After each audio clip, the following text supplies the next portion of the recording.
ಕರಾವಳಿ ಭಾಗದಲ್ಲಿ ಮಳೆ ತಂದಿರುವಂಥ ಅವಾಂತರ ಉಡುಪಿ ಜಿಲ್ಲೆಯಲ್ಲಂತೂ ಅದು ಭೀಕರವಾಗಿದೆ. ಉಡುಪಿ ಜಿಲ್ಲೆಗೆ ಮಾನ್ಯ ಉಸ್ತುವಾರಿ ಸಚಿವರು ಲಕ್ಷ್ಮೀ ಹೆಬ್ಬಾಳ್ಕರ್ ಅವರು ಕಳೆದ ಒಂದು ವಾರದಲ್ಲಿ ಆಗಿರುವಂಥ ಮಳೆ ಮತ್ತು ಹಾನಿ ಇದೆಲ್ಲದರ ಮಾಹಿತಿಯನ್ನು ಪಡ್ಕೊಂಡಿದ್ದಾರೆ. ಮಳೆಯಿಂದ ಅಪಾರ ಪ್ರಮಾಣದ ಹಾನಿ ಹಿನ್ನೆಲೆಯಲ್ಲಿ ಉಡುಪಿಗೆ ಭೇಟಿ ಕೊಟ್ಟಿದ್ದಾರೆ. ಉಡುಪಿ ಜಿಲ್ಲೆ ಕರಾವಳಿ ತೀರದಲ್ಲಿ ಕಡಲ ಕೊರೆತ ಏನಿದೆ, ಕಡಲ ಕೊರೆತದಿಂದ ಆಗಿರುವಂಥ ಹಾನಿಯ ಮಾಹಿತಿಯನ್ನು ಕೂಡ ಮಾನ್ಯ ಉಸ್ತುವಾರಿ ಸಚಿವ ಲಕ್ಷ್ಮೀ ಹೆಬ್ಬಾಳ್ಕರ್ ಅವರು ಮಾಹಿತಿಯನ್ನು ಪಡ್ಕೊಂಡಿದ್ದಾರೆ. ಅಧಿಕಾರಿಗಳ ಜೊತೆಗೂ ಕೂಡ ಚರ್ಚೆ ಮಾಡಿದ್ದಾರೆ.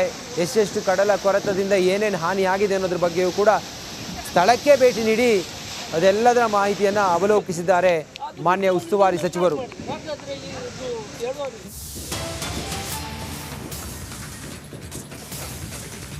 ಬೈಂದೂರಿನ ಬೈಂದೂರು ತಾಲೂಕು ಉಸ್ತುವಾರಿ ಸಚಿವೆ ಲಕ್ಷ್ಮೀ ಹೆಬ್ಬಾಳ್ಕರ್ ಅವರು ಬೈಂದೂರು ತಾಲೂಕಿಗೆ ಭೇಟಿಯನ್ನು ಕೊಟ್ಟಿದ್ದಾರೆ. ಸೋಮೇಶ್ವರ ಗುಡ್ಡ ಕುಸಿತವಾದ ಸ್ಥಳಕ್ಕೆ ಭೇಟಿ ಕೊಟ್ಟಿದ್ದಾರೆ ಲಕ್ಷ್ಮೀ ಹೆಬ್ಬಾಳ್ಕರ್. ಗುಡ್ಡ ಕುಸಿತವನ್ನು ದೂರದಿಂದ ವೀಕ್ಷಿಸಿ ಹೋಗಿದ್ದಾರೆ ಸಚಿವೆ. ಜರಿಯುತ್ತಿರುವ ಗುಡ್ಡದ ಬುಡದಲ್ಲಿ ಗ್ರಾಮಸ್ಥರು ಕಾಯುತ್ತಿದ್ದ ಆ ಸಂದರ್ಭ ಏನಿತ್ತು, ಗುಡ್ಡ ಕುಸಿತ ಇದೆ, ಮತ್ತೊಂದು ಕಡೆಯಲ್ಲಿ ಆ ಸಮುದ್ರದ ಅಲೆಗಳ ಹೊಡೆತಕ್ಕೆ ಮಣ್ಣು ಏನು ಜರಿತಾ ಇದೆ, ಇದೆಲ್ಲದರ ಮಾಹಿತಿಯನ್ನು ಮಾನ್ಯ ಉಸ್ತುವಾರಿ ಸಚಿವರು ಪಡೆದಿದ್ದಾರೆ. ಅದು ಬಿಟ್ಟು ಇಲ್ಲಿ ಸ್ಟಾರ್ಟ್ ಮಾಡಿದೆ. ಹಾಗಾದ್ರೆ ಅಲ್ಲ ಮತ್ತೆ ಬಿಟ್ಟು ಇಲ್ಲಿ ಸ್ಟಾರ್ಟ್ ಮಾಡ್ತಾರೆ. ಹೌದು, ಅದು ಅಲ್ಲಿ ಬಿಟ್ಟದ್ದು ಇಲ್ಲಿ ಕರೆಕ್ಟ್ ಮಾಡಿದ್ದೇನೆ ಬನ್ನಿ.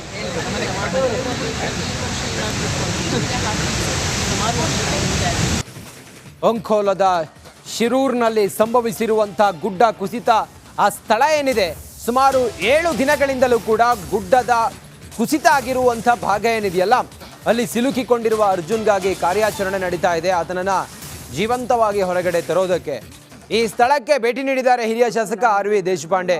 ಗುಡ್ಡ ಕುಸಿದ ಸ್ಥಳದಲ್ಲಿ ಆರ್ ವಿ ದೇಶಪಾಂಡೆ ಅವರು ಪರಿಶೀಲನೆ ಮಾಡ್ತಾ ಇದ್ದಾರೆ. ಸರ್ಕಾರದ ವತಿಯಿಂದ ಕಾರ್ಯಾಚರಣೆ ನಡೀತಾ ಇದೆ. ಲಾರಿ ಚಾಲಕ ಅರ್ಜುನ್ ರಕ್ಷಣೆ ಬರದಿಂದ ಸಾಗುತ್ತಿದೆ. ಚಾಲಕ ಅರ್ಜುನ್ ಬದುಕಿ ಬರಲಿ ಎಂದು ಪ್ರಾರ್ಥಿಸುತ್ತೇವೆ. ರಿಪಬ್ಲಿಕ್ ಕನ್ನಡಕ್ಕೆ ಆರ್ ವಿ ದೇಶಪಾಂಡೆ ಹೇಳಿಕೆಯನ್ನು ಕೊಟ್ಟಿದ್ದಾರೆ. ಉತ್ತರ ಕನ್ನಡ ಜಿಲ್ಲೆಯ ಅಂಕೋಲದ ಶಿರೂರು ಗ್ರಾಮಕ್ಕೆ ಇವತ್ತು ಆಡಳಿತ ಸುಧಾರಣಾ ಆಯೋಗದ ಅಧ್ಯಕ್ಷರಾದಂಥ ಆರ್ ವಿ ದೇಶಪಾಂಡೆ ಅವರು ಕೂಡ ಆಗಮಿಸಿದ್ದಾರೆ. ಇಲ್ಲಿನ ವಾಸ್ತವ ಸ್ಥಿತಿಯನ್ನು ಅರಿತಾ ಇದ್ದಾರೆ. ನೋಡ್ತಾ ಇರ್ಬೋದು ಯಾವ ರೀತಿಯಾಗಿ ಸ್ಥಳಕ್ಕೆ ಆಗಮಿಸಿದಂಥ ದೇಶಪಾಂಡೆ ಅವರು ಈಗಾಗಲೇ ಸ್ಥಳೀಯರಿಂದ ಮಾಹಿತಿಯನ್ನು ಪಡೆದುಕೊಂಡಿದ್ದಾರೆ. ಜುಲೈ 16ರಂದು ಸಂಭವಿಸಿದಂಥ ದುರ್ಘಟನೆಯ ಬಗ್ಗೆ ಸ್ಥಳೀಯರಿಂದ ಮಾಹಿತಿ ಪಡೆದುಕೊಂಡು ಒಂದು ರೀತಿಯ ಇಲ್ಲಿನ ವಾಸ್ತವ ಸ್ಥಿತಿಯನ್ನು ಅರಿಯುತ್ತಿದ್ದಾರೆ. ಈಗಾಗಲೇ ಅವರು ಕಳೆದ ಹಲವು ದಿನಗಳ ಹಿಂದಿನಿಂದ ಸಂಬಂಧಪಟ್ಟ ರಕ್ಷಣಾ ತಂಡಗಳಿಂದ ಕಾರ್ಯಾಚರಣೆ ಕೂಡ ನಡೀತಾ ಇದೆ. ಈ ಬಗ್ಗೆ ದೇಶಪಾಂಡೆ ಅವರನ್ನ ಮಾತಾಡ್ಸೋಣ. ಏನಾದ್ರು ಸರ್, ಈಗ ತಾವು ಸ್ಥಳಕ್ಕೆ ಆಗಮಿಸಿದ್ರಿ ಸರ್, ಈಗ ರಕ್ಷಣಾ ತಂಡಗಳಿಂದ ಕಾರ್ಯಾಚರಣೆ ಕೂಡ ನಡೆದಿದೆ. ಕೆಲವೊಂದು ಮಾಧ್ಯಮಗಳ ಈಗ ಸರ್ ಅವ್ರಿಗೆ ನಾಯಕರು ಬರ್ತಿದ್ದಾರೆ ಹೋಗ್ತಿದ್ದಾರೆ, ಅವ್ರಿಗೆ ಒಂದು ಪರಿಹಾರ ಸಿಗಬೇಕು. ಈ ಒಂದು ಮಾತು ಹೇಳ್ತೇನೆ, ಈಗ ಯಾರ ಮನೆ ಬಿದ್ದಿದ್ದಾವೆ ಅವ್ರಿಗೆ ಹೊಸ ಮನೆ ಕೊಡ್ತೇವೆ, ಯಾರ ಮನೆ ಭಾಕ್ಷ ಬಿದ್ದಿದ್ದಾವೆ ಅವ್ರ ಪರಿಹಾರ ಕೊಡ್ತೇವೆ. ಡೋಣಿ ಸಂಪೂರ್ಣವಾಗಿ ಹಾಳಾದರೆ ಅದರ ಪರಿಹಾರ ಕೊಡಬೇಕಾಗ್ತದೆ. ಭಾಕ್ಷ ಹಾಳಾಗಿದ್ದರೆ ಅದು ರಿಪೇರ್ ಮಾಡಲಿಕ್ಕೆ ಆರ್ಥಿಕ ನೆರವು ಕೊಡಬೇಕಾಗ್ತದೆ. ಈಗ ಬೆಳೆ ಬರ್ತದೆ, ಬೆಳೆ ಹಾಳಾಗಿದ್ದರೆ ಬೆಳೆ ಪರಿಹಾರ ಕೊಡಬೇಕಾಗ್ತದೆ. ಇದು NDRF ನಾಮ್ಸಲ್ಲಿ ಇದೆ. ಹಾಗಾಗಿ ಇವರೆಲ್ಲರೂ ಇವ್ರದ್ದು ಪಾಪ ಇವ್ರ ಹೆಣ್ಮಕ್ಳಲ್ಲ, ಇಲ್ಲಿ ಇದ್ದ ಜನಪ್ರತಿನಿಧಿಗಳು ಯಾರಿದ್ದಾರೆ, ಪಂಚಾಯತ್ ಅಧ್ಯಕ್ಷರುಗಳೆಲ್ಲ ಇವತ್ತು ನಾನು ಹೇಳಿದೆ, ಇವತ್ತು ಮುಖ್ಯಮಂತ್ರಿಗಳ ಈ ಸೈಡ್ ಬಂದಾಗ, ಜಿಲ್ಲಾಧಿಕಾರಿ ಬಂದಾಗ ಮನವಿ ಮಾಡಿರಿ.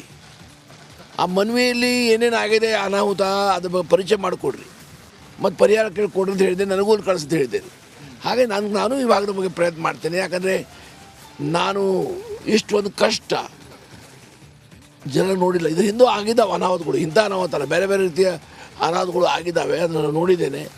ಆ ಸಮಯದಲ್ಲಿ ಏನು ಪರಿಹಾರ ಕೊಡಬೇಕು ಕೊಟ್ಟಿದ್ದೇವೆ.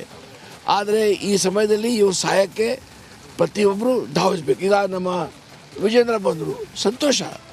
ಇದು ಎಲ್ಲ ಪಕ್ಷಾತೀತವಾಗಿ ಆಗುವ ಕೆಲಸಗಳು.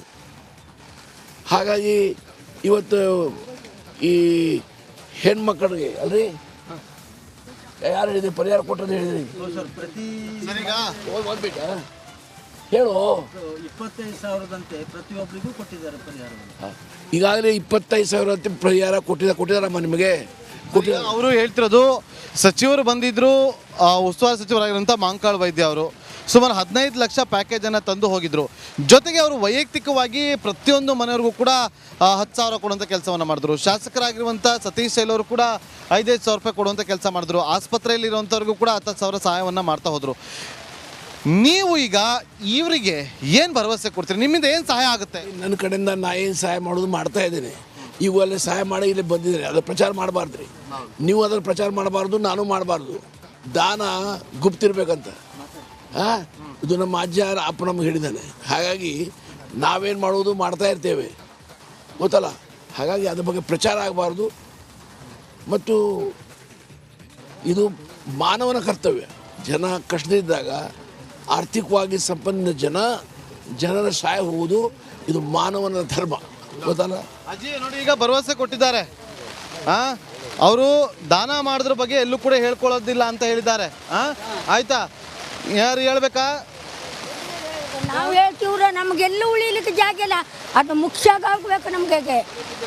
ಆ ಮನೆ ಬಿದ್ರೆ ಮನೇಲಿ ಉಳಿ ಪರಿಸ್ಥಿತಿ ಇಲ್ಲ. ಮನೆ ಬೇಕು, ಜಾಗ ಬೇಕು ನಮಗೆ. ಶಾಲೆ ವ್ಯವಸ್ಥೆ ಏನಾದ್ರು ಆಗ್ಬೋದು ಸರ್ಕಾರದ?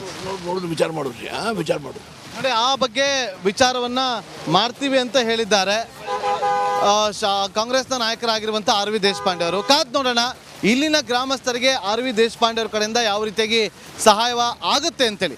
ಕ್ಯಾಮ್ರಾ ಪರ್ಸನ್ ರಾಕೇಶ್ ಜೊತೆ ನಾಗೇಂದ್ರ ಬಾಬು, ರಿಪಬ್ಲಿಕ್ ಕನ್ನಡ, ಉತ್ತರ ಕನ್ನಡ ಜಿಲ್ಲೆ. ಶಿರೂರು ಗುಡ್ಡ ಕುಸಿತ ಜಾಗಕ್ಕೆ ಭೇಟಿ ಕೊಟ್ಟಿದ್ದಾರೆ ಬಿಜೆಪಿಯ ರಾಜ್ಯಾಧ್ಯಕ್ಷ ವಿಜಯೇಂದ್ರ. ಅಧಿಕಾರಿಗಳ ಜೊತೆ ಚರ್ಚೆ ನಡೆಸಿದ್ದಾರೆ ಬಿಜೆಪಿಯ ರಾಜ್ಯಾಧ್ಯಕ್ಷ BY ವಿಜಯೇಂದ್ರ.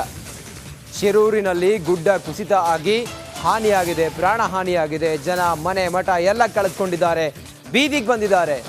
ಈ ಸ್ಥಳಕ್ಕೆ ಭೇಟಿ ಕೊಟ್ಟಿದ್ದಾರೆ, ಅಲ್ಲಿನ ಪರಿಸ್ಥಿತಿಯನ್ನು ಅವಲೋಕಿಸಿದ್ದಾರೆ. ಏನಾಗಿದೆ ಅನ್ನೋದರ ಮಾಹಿತಿಯನ್ನು ಪಡ್ಕೊಂಡಿದ್ದಾರೆ ಬಿಜೆಪಿಯ ರಾಜ್ಯಾಧ್ಯಕ್ಷ BY ವಿಜಯೇಂದ್ರ.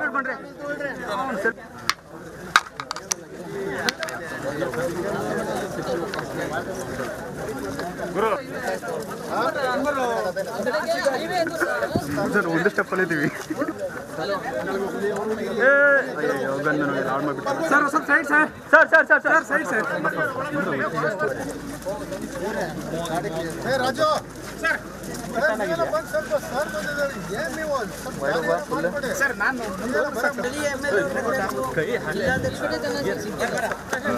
ಗುಡ್ಡ ಕುಸಿತ ಆಗಿರುವಂತಹ ಸ್ಥಳಕ್ಕೆ ಬಿಜೆಪಿಯ ರಾಜ್ಯಾಧ್ಯಕ್ಷ BY ವಿಜಯೇಂದ್ರ ಬಂದು ಪರಿಸ್ಥಿತಿಯನ್ನ ಅಲ್ಲಿ ನೋಡಿದ್ದಾರೆ, ಮತ್ತೆ ಸ್ಥಳೀಯರಿಂದ ಮಾಹಿತಿಯನ್ನು ಪಡ್ಕೊಂಡಿದ್ದಾರೆ.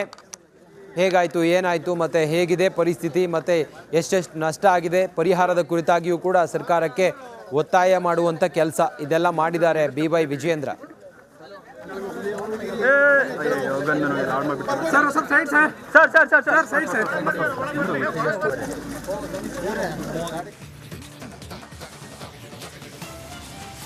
ಹಾವೇರಿ ಜಿಲ್ಲೆಯ ಕುಣಿಮಳ್ಳಳ್ಳಿಯಲ್ಲಿರುವ ಹಳೆಯ ಕಾಲದ ಕಲ್ಲಿನ